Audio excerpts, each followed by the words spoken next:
Okay, my name is George Kalokala Feruzi, and in this video, we are going to talk about how to display things using a function and pointers, and then later we talk about the structs. So in this part, I'm going to show you about the functions, where we have different types of functions. So our functions, we have two ways of displaying them.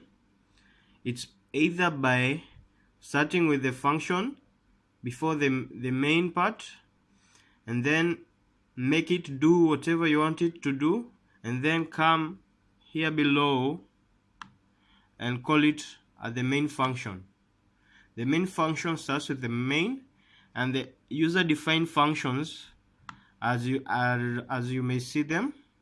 So here we have the file type function, where it starts with the file, and then it goes to the file pointer, and then it will open the file, and then in this program we have asked it to check if the file is there or it's not there. So for this we use the if selection, where to check if the file is not there. If the file is not there, by writing file is null, it should write to the user that the file does not exist, and then should exit, and should also return the file. This one here, it's also a user defined, but here we have used pass by value. So here we are supposed to pass the values of the names, student names, and then we have a pointer here. So a pointer, what makes it different from the normal variables is that it has an asterisk before it. So here we are expected to pass two values from the main function when we call the function. So here, this function, as I may tell you, that a function is just created to make it perform specific tasks that the user wants.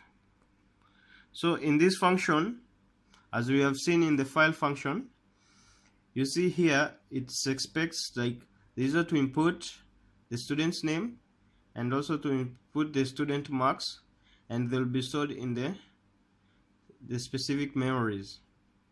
So as you may see here, we have declared an array, but we have nothing here because we expect the user to input a string type of data, so that the program will return a string variable. And here we have just written a normal function which we have not passed any value, as you may see within these brackets. So the function is supposed to display this statement, a sample program to show the input and output of the IO. So as I told you, when you're passing values, you have to declare some values in the main function. So in the main functions, as you may see, we have the following variables. So where we've not passed any value, we leave it blank. Here we open another file because we are calling it at this point, and then here in this for loop we are passing these values, student name and marks, as we had shown here before. From this point we are passing these values. So as we may see, we are going to build our program as usual, and you see it's come out successful, and then we're going to run it and see. You see it has displayed this the output file, the statement we had asked it to display in the display function, and then we are going to enter the total number of students. Like for instance, we are going to write 2, then it has asked the student's name, and then I'll write Feruzi, and then the mark I write 89, and the second name is James, and the mark rate 78. We expect it to display in a file. So in the input outputs, we go into the file we had created here at the desktop, the student mark. We open it and we see our output has been displayed from the file. And as for a struct, as you may look at our program here, we have type defined the struct, and these are the data that we expect it that to be contained in the struct, and this is the name of the structure. So here's how we we declare a structure.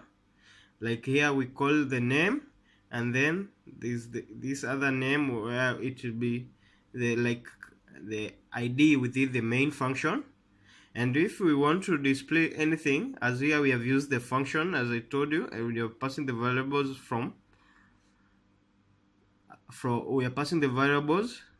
So this is how you display a variable. Like for an ID, you start with the specific name, and then with the variable name from the structure. Like for instance, here it's ID, and this is ID.